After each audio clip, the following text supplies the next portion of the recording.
समाज सेवी संस्था जागृति के माध्यम से आज सिरसा शहर में एक ऐसा कार्यक्रम आयोजित किया गया जिसमें समाज की विभिन्न सामाजिक संस्थाओं को बुलाया गया और उनसे विचार लिया गया कि इन दिनों में जो गैंग रेप की जो घटनाएं जिस तरीके की हो रही हैं उनमें बढ़ोतरी हो रही है, उसके पीछे कारण क्या है और उनके निवारण क्या है।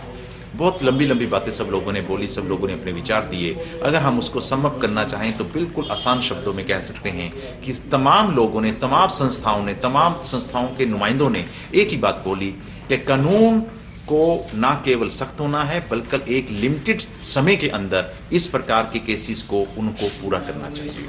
और यदि महिलाओं के प्रति जिस प्रकार के भी अपराध होते हैं, अगर उनको बड़े कम समय के अंदर अगर उनको सुलझा लिया जाएगा तो हो सकता है कि इस प्रकार की घटनाएं धीरे धीरे कम होनी शुरू हो जाए।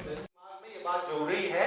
और जैसा कि जॉय राइडिंग के लिए उस दिन वो लोग निकले और वो अल्कोहल कंज्यूम कर रखा था, उसके बाद शायद मेरा यही कहना है कि दोष कपड़ों में उतना नहीं है जितना देखने वालों की आंखों में है। लेकिन जो रेपिस्ट है उनके सोचे बजाय संसद में सिर्फ फांसी का कानून बनाने के, मुझे लगता है शायद लगाम कुछ लगता है। बहुत बहुत धन्यवाद। देखिए समय हो चुका है। मैं बिल्कुल डॉक्टर वेद बेनीवाल वो एक बार काफी देर से बातचीत सुन रहे हैं, संक्षेप में समाप्त करेंगे। उसके बाद हमारे आया और एक बहुत ही जागरूक कार्यक्रम आयोजित करवाया, उसके लिए बधाई के पात्र है वो पूरी टीम है। तो मैं विरोध जाहिर किया है। बहुत सारी सामाजिक संस्थाओं ने कहा है कि रेप के अगेंस्ट जो है वो सजा, रेप की सजा कम से कम 50 संस्थाओं ने ये लिख के दिया है कि महिलाएं हैं वो कहती हैं कि रेप की सजा फांसी नहीं होनी चाहिए, फांसी हो या ना हो, होना ये चाहिए। कि सामने आई है वो ये है कि आज की तारीख में हर कोई ये कह रहा है कि हमारे, तो मान के चलिएगा कि जो हवा आ रही है वो हम उसको रोक नहीं पाएंगे। जो समाज के बदलाव है याद रखिए उसे कोई रोक नहीं पाएगा। हम लोगों को अपने बच्चों को हमारे मापदंड जो है वो अलग होने चाहिए। अमेरिका के अंदर आम आदमी का जीवन चाहे जैसा मर्जी हो, लेकिन वो अपने राजनीतिक, उनका क्लिंटन को लेविंस्की वाले केस में भी माफ नहीं किया गया। तो आप अपने राजनीतिक जो चुने, इम्प्लीमेंटेशन ऑफ लॉ के अंदर मैं ये सबसे बड़ी चीज समझता हूं कि जो भी लोग इस चीज के साथ जुड़े हुए हैं, थप्पड़ मारते हो भय होता है कि अगली बार मिट्टी खाएगा मुश्किल हो जाएगा। आप दिल्ली से लेकर सिरसा तक लेडी कांस्टेबल्स लगा लो और उनको अकेली को गाड़ी ड्राइव करने के लिए करता रहे। आप देख लेना, मैं समझता हूँ आप रात को क्या कि कार वाला आके रोक रहा है, अकेली लड़की को बोल रहा है कि आपको कहां जाना है, मोटरसाइकिल वाले को रोक रहा है कि आपने कहां जाना है, और मीडिया कवर कर रहा है। मतलब इस तरह की चीजें जब लोगों, जागृति संस्था की ओर से आज हमने नगर के विभिन्न संस्थाओं के प्रतिनिधियों की एक विचार गोष्ठी की है, जिसमें ये बातें उभर कर आई हैं कि कानून सख्त होना चाहिए और उसके साथ साथ उसकी इम्प्लीमेंटेशन, उस पर जो कार्रवाई है वो अतिशीघ्र होनी चाहिए।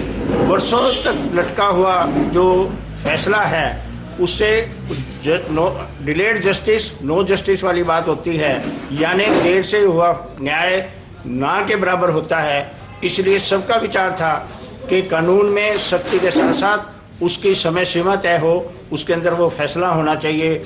और उसके साथ साथ जो एक बात और उभर कर आई वो ये कि हमें अपने सामाजिक परिवेश को भी सुधारना होगा, लोगों के जो संस्कार हैं उनको बनाए रखना होगा। अपनी संस्कृति के साथ साथ आधुनिकता की ओर यदि हम बढ़ेंगे तो निश्चित रूप से हम संभल पाएंगे, लेकिन अपनी संस्कृति को छोड़कर यदि केवल पाश्चात्य अंधानुकरण करेंगे तो ऐसे ही हालात और बिगड़ते जाएंगे।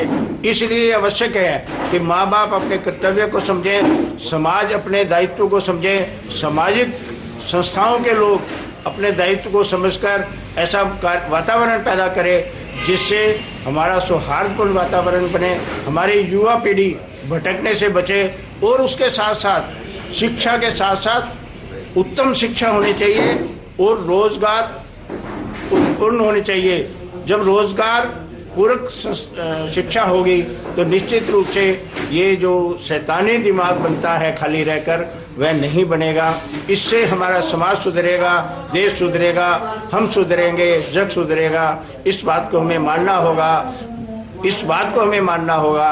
कि हम हर अच्छी बात अपने से शुरू करें, अपने घर से शुरू करें, अपने मोहल्ले और शहर से शुरू करें, तो निश्चित रूप से हमारा देश उन्नत होगा और सही दिशा में चलेगा। मैं ये बताना चाहता हूं कि हमने शहर की सभी संस्थाओं को, महिलाओं को, पूरे लोगों को, जागरूक लोगों को इसके लिए इनवाइट किया था। लेकिन हम लोगों का ये एक दुर्भाग्य है, जब भी हम लोगों के बारे में, हित के बारे में बात होती है तो अच्छे खासे लोग, जैसे कि दुष्यंत कुमार की एक लाइनें हैं, उसका सारांश ये है कि जब भी कोई बुरा मंजर देखते हैं लोग तो जाकर उठ के शरीफ लोग कहीं और जाकर बैठ जाते हैं और ये भूल जाते हैं कि वो बबूल के पेड़ के नीचे बैठते हैं।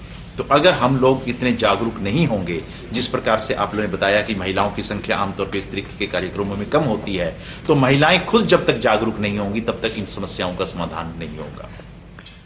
इस मुद्दे पर आमतौर पे एक सर्टेन माइंडसेट की बात की जाती है, बिल्कुल, कि माइंडसेट बदलना होगा, लेकिन माइंडसेट लगभग 5000 साल पुराना है। बिल्कुल, क्या इसका कोई क्विक फिक्स है कि माइंडसेट को तीव्रता से बदला जा सके? देखिए, माइंडसेट जिस तरीके से मानव सभ्यता जितनी तेजी से तेज हो रही है, मनुष्य का माइंड उतनी तेजी से चेंज नहीं हो पा सकता है।